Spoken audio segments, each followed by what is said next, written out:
The same concept that we talked about earlier on the incline press with the bands applies to the chains.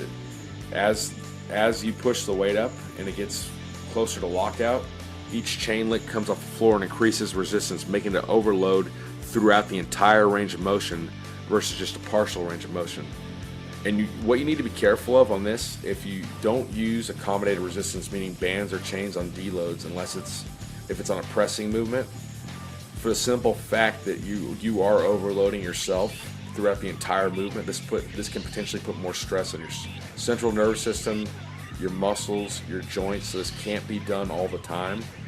And the advantage to chains versus bands is bands require more control, because on the negative or eccentric portion of the rep, you're forced to really slow the weight down because of the overspeed effect, meaning it wants to just crash towards the ground, because they work like think about a rubber band.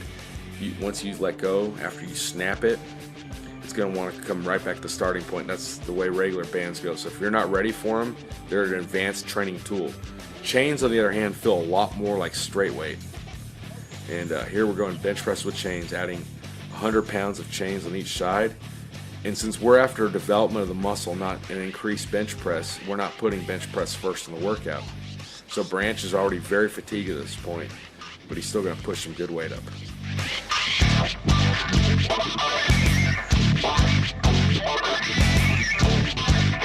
If you watch this, it's a very intense training technique. We're doing forced reps with the addition of chains.